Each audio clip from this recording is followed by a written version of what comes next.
Podium there in Michigan right now is Joe Biden. He's also expected to address revelations on Trump in a new book by Bob Woodward. Let's listen. Put it back on, Gov. Ladies and gentlemen, good afternoon.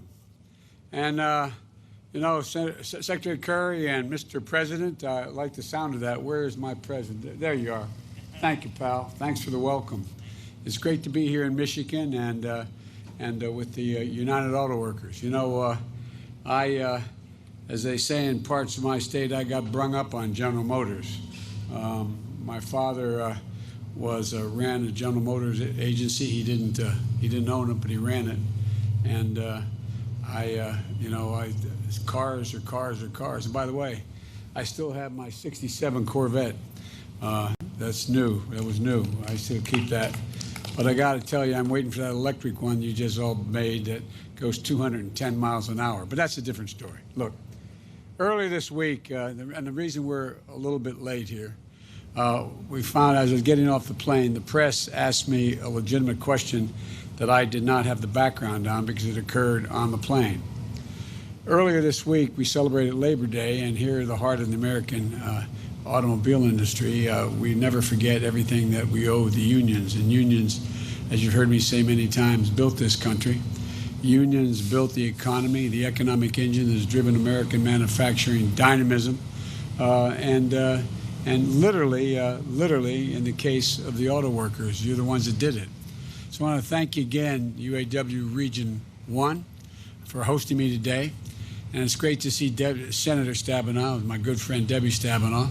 Got a chance to spend a little time with the governor, but Senator Stabenow and I worked together on an awful lot of matters over the years in the United States Senate. She was a great partner to me when I was vice president. And we worked in lockstep to get the people of Michigan back on their feet. We were joined by one of the best and brightest and hardest working governors around, my friend Gretchen Whitmer. And if you're wondering what responsible, strong executive leadership looks like in COVID-19, just look at this executive right here. Governor, you've done an incredible job steering the people of Michigan through a turbulent time. Much of it is brought on by Donald Trump's lack of leadership. You've been rock solid, Governor. You've listened to the experts, and you've led with science. And you put the needs of the people who are hurting first, helping them get through this crisis. Meanwhile, on the day that we hit 190,000 dead in the United States because of COVID-19, we just learned from the Washington Post columnist Bob Woodward that the President of the United States has admitted on tape in February he knew about COVID-19 that had passed through the air. He knew how deadly it was. It was much more deadly than the flu. He knew and purposely played it down. Worse, he lied to the American people. He knowingly and willingly lied about the threat it posed to the country for months. He had the information. He knew how dangerous it was. And while this deadly disease ripped through our nation, he failed to do his job on purpose. It was a life and death betrayal of the American people. Experts say that if he had acted just 1 week sooner, 36,000 people would have been saved. If he acted 2 weeks sooner, back in March, 54,000 lives would have been spared in March and April alone. You know, his failure has not only cost lives, it sent our economy in a tailspin. It cost millions more in American livelihoods. This is a recession created by Donald Trump's negligence, and he is unfit for this job as a consequence of it. How many schools aren't open right now? How many kids are starting the new school year the same way they ended the last one, at home? How many parents feel abandoned and overwhelmed? How many frontline workers are exhausted and pushed to their limits? And how many families are missing loved ones at their dinner table tonight because of his failures? It's beyond despicable. It's a dereliction of duty. It's a disgrace. We're going to hear a lot more about this, I'm sure, not just from me, but from the news media and a lot of others. But I want to ask you one simple question. What's the value of a promise? What's it worth? What's the worth of a woman or man's word, of a president's word, if it's not matched with action? In 2016, then candidate Trump came here to warn just a few days before the election. Here's what he said. He said, if I'm elected, you won't lose one plant. You have plants coming into this country. You're going to have jobs again. You won't lose one plant. I promise you. I promise you. That's what he said. Donald Trump makes a lot of promises. He promised that he alone could stop the offshoring of jobs. He promised he'd bring back jobs, stop companies from leaving. He could do what, quote, nobody else could do it but him. He promised that his administration would enforce every last Buy an American provision on behalf of the American people. And what makes his wild claims and hopes, he now hopes we don't notice what he said or won't remember. And when he does follow through or doesn't do when follow through, the exact opposite. He's hoping we just have poor memories. He doesn't give us much credit. But the American people are smart, honest, decent, and they're hardworking. And we expect our president to be straight with us, to do what he or she says they're going to do. So let's look at the reality of Donald Trump's economy and what exactly his promise to the American people and workers are worth. He's on track to be the first president since Herbert Hoover and the Great Depression to see the number of jobs in our economy go down, not up, while being president. Our economy's down 4.7 million jobs since he took office. 4.7. Even before President Trump's failed response to COVID-19 crashed our economy, his reckless and chaotic trade policy had thrown American manufacturing into recession. It was already contracting in 2019. Even when COVID-19 hit, before it hit, Trump was creating an average of 500,000 jobs fewer per year than the last 3 years when President Obama and I were in office. And when the GM transmission plant here in Warren closed last year, I bet the workers around weren't all that comforted by Trump's empty promises. Under Donald Trump, Michigan lost auto jobs even before COVID hit. And what about offshoring? Has Trump delivered on stopping companies from shipping jobs overseas, American jobs? You already know the answer. Of course not. The rate of offshoring by federal contractors, they're people that get federal dollars from the federal government to do things. The offshoring, big companies being paid by U.S. taxpayers, has doubled under Trump. Those contracts, federal contracts with your tax dollars, they've doubled the number that have been offshored. He invited companies to the White House to make what he called the Pledge to American Workers.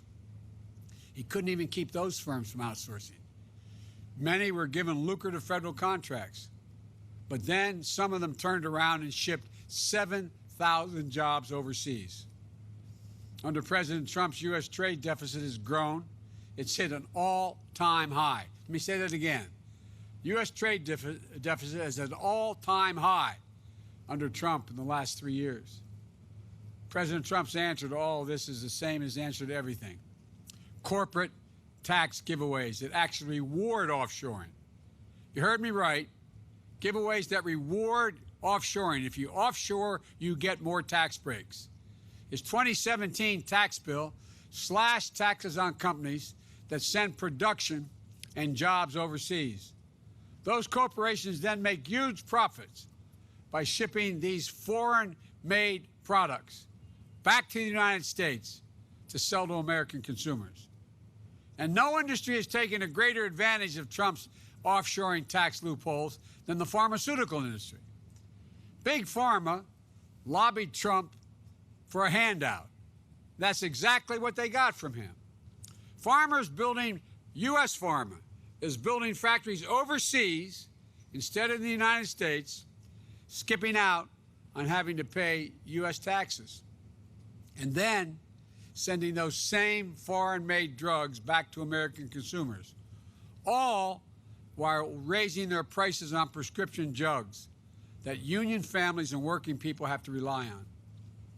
And in the process, by the way, he's trying to do away with all health care in America.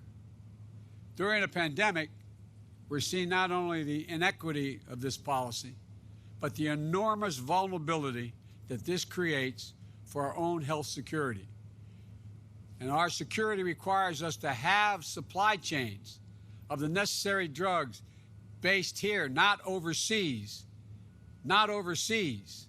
in times of crisis. And what about Trump's commitment to buy American?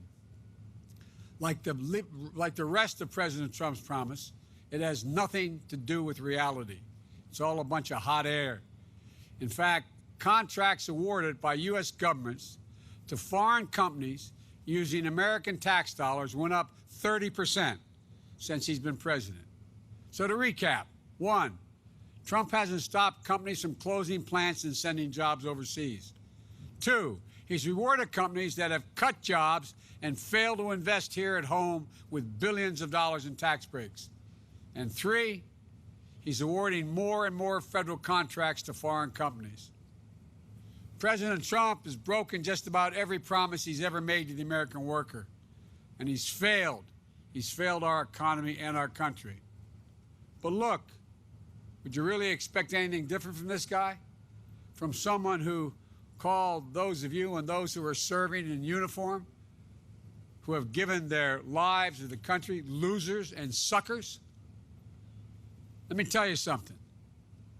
My son Bo is an assistant U.S. attorney. He volunteered to go to Kosovo to help them set up a government in the middle of the war. I know I'm being proud here, but he's the only foreigner has a monument that they raised and built in service to him, thanking him for what he did. My son also then, as Attorney General, volunteered to go to Iraq for 1 year. He wasn't a loser or a sucker. No one who served this nation has been a loser or a sucker. They're all heroes. But would you expect anything different from someone who could stand next to a father of a fallen soldier and say, at a cemetery, and say, I don't get it? What was in it for them? What was in it for them? Donald Trump doesn't understand what it means to serve something bigger than yourself. He doesn't understand duty, honor, country. He lives by a different code.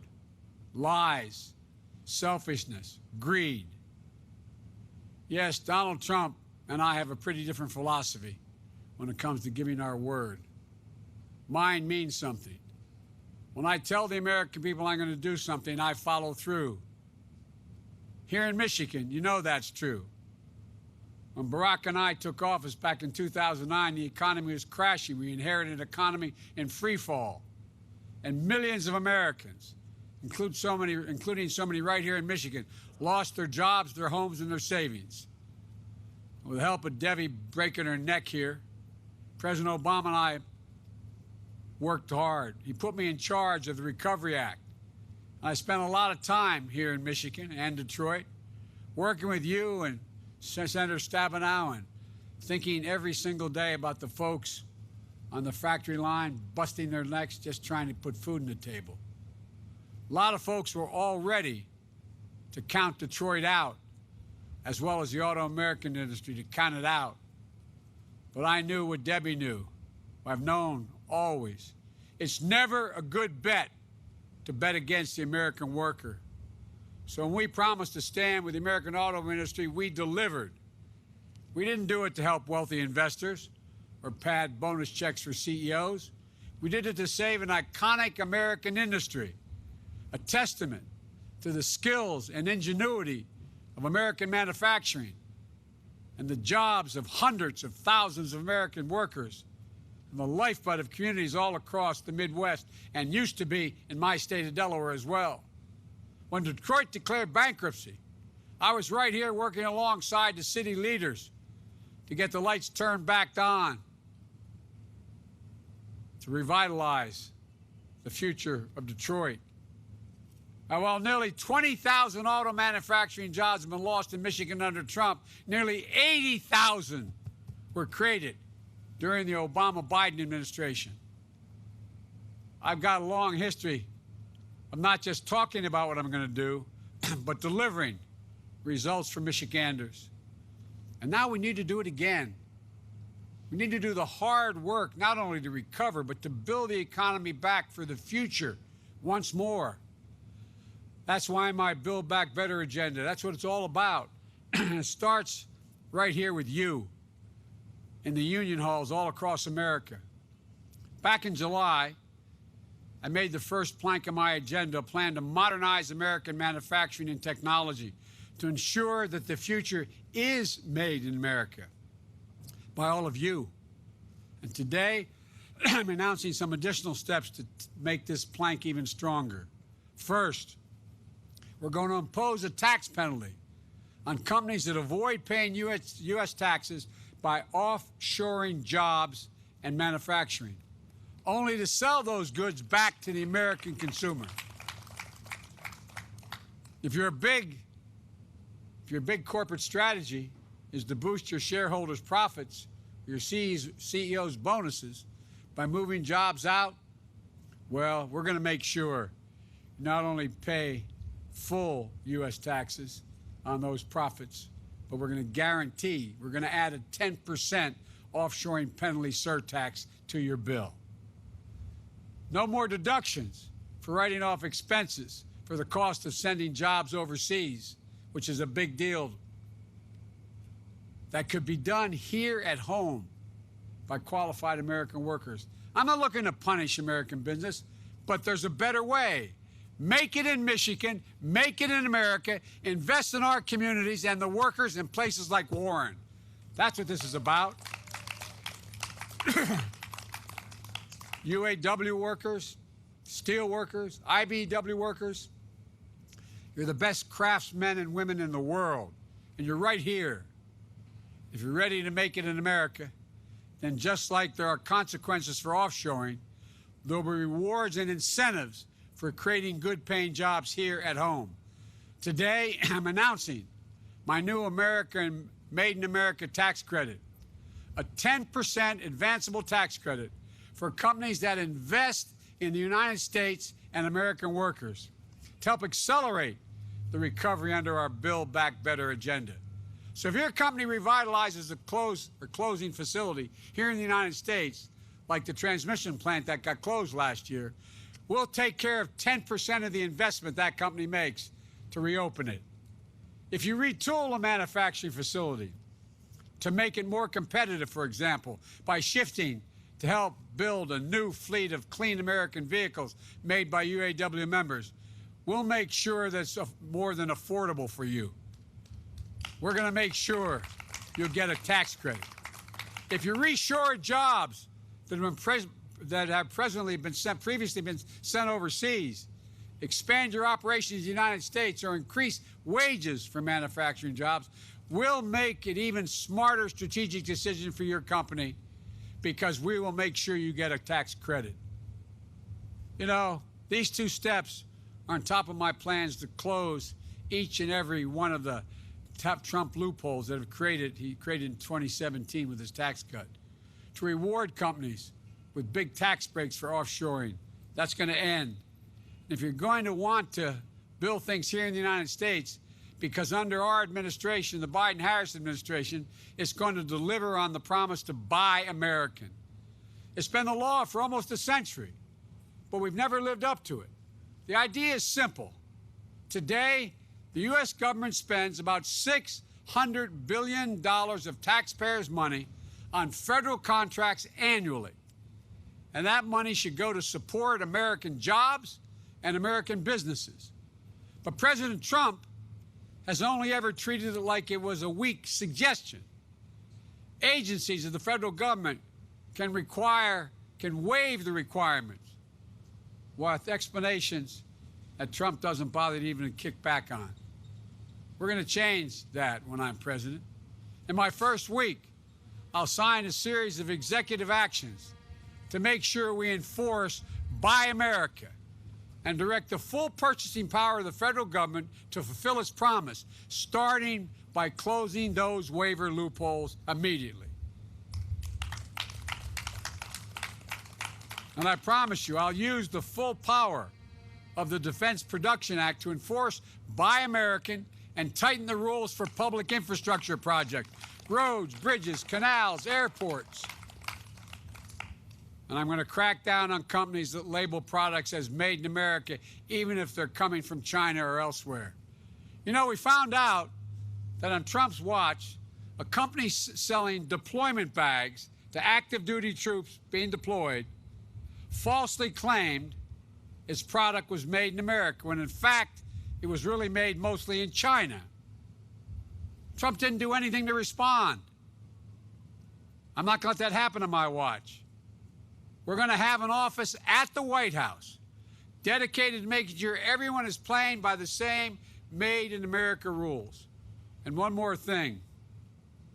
When I say we're going to use the purchasing power of the federal government to reinvigorate domestic manufacturing, I mean it. We're going to do that with the American automobile industry as well. The United States government owns and maintains an enormous fleet of vehicles. We're going to convert those government vehicles into electric vehicles, made in America, sourced right here in the United States of America, with the government providing the demand and support to retool factories that are struggling to compete. The United States automobile industry will set up expanding the capacity in the United States, not China, to lead the world in clean energy vehicles. I can't wait to get us behind that all-electric Corvette that goes 210 miles an hour. Y'all think I'm kidding, I mean it. Last year, that converted Corvette set a speed record of 210.2 miles per hour, electric vehicle. So don't tell me we don't still make the best cars right here in the United States of America, and trucks. We're going to make it easy for American consumers to switch to electric vehicles. We're going to build on all the new infrastructure we're going to build on highways. We're going to build a network of 500,000 charging stations across America, providing prevailing wage jobs for the IBEW and other craftsmen all across the country. And by offering rebates and incentives to swap older fuel-efficient vehicles for new, clean, American-made models, saving hundreds of millions of barrels of oil. And together, this will mean, listen to me now, 1 million new jobs in the American automobile industry. 1 million. It's supply chain as well as associated infrastructure. We can do this. We can do this. We can revitalize our industrial base as the heart of the American middle class. Think about the worker in Warren who, when the transmission plant closed, he told a reporter, and I'm quoting him, "Getting a good GM job 23 years ago for me was like winning the lottery," he said. "I was trying to start a family. I was able to buy a house. I went to Disney World, all that." Think about that. A job that felt like winning a lottery because it opened the door to a life that you wanted for yourself, because it gave you dignity, allowed you to provide for your family. Getting a good job in 2020, right here in America, shouldn't be a lottery. It should be an absolute expectation for everyone. I don't accept the defeatist view that the forces of automation and globalization mean we can't keep good-paying union jobs here in America and create more of them. I don't buy for 1 second that the vitality of American manufacturing is a thing of the past. We have the most qualified workers in the world. American manufacturing is the old expression you heard your grandpop say, and grandmother, was the arsenal of democracy in World War II. Well, guess what? It's going to be part of the engine of American prosperity now in 2021. And we're going to make it happen with American grit, American determination, and American union workers. Look, folks,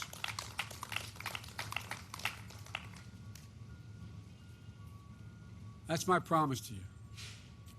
And keep in mind, you know, when back in the 30s, they set up a law relating to unions, it said that not you could have a union, it said the government should encourage unions to increase but you're going to have the best, most friendly union president in the history of the United States of America when I'm in the White House. I want to thank you all for all you do. Don't give up hope. Don't give up hope. We can come back. We can come back stronger than we were before. I want to thank you all. I carry with me, I don't have it, I gave it to my staff, but I carry with me in my pocket do I have that around anyone? Where's my staff? I gave it away anyway. I carry a schedule in my pocket that lists every single day the number of troops lost in Afghanistan and Iraq, the number wounded. This is my schedule. On the back of the schedule, there's always a black box. You can't really see it. The press may be able to. It says daily U.S. updates. Troops died in Iraq and Afghanistan. 6,922. Not over 6,000. 6,922. Because every one of those women and men left behind an entire group of people who relied on them. U.S. troops wounded in Iraq and Afghanistan, 53,188. Not over 53,000. U.S. COVID-infected military, U.S. COVID-infected in America, 344,700. U.S. COVID deaths, 189,506. Military COVID infected, 118,984. Military COVID deaths, 6,114. Folks, every one of these lives matter. Every one of these lives left somebody behind grieving. We can't ever forget them. Ever forget them. So thank you all. God bless you, and may God protect our troops. Thank you. Joe Biden there focusing on battleground state Michigan there in Warren, Michigan, starting off his speech by talking about the new Bob Woodward book that is coming out, talking about some accusations that President Trump could have downplayed the coronavirus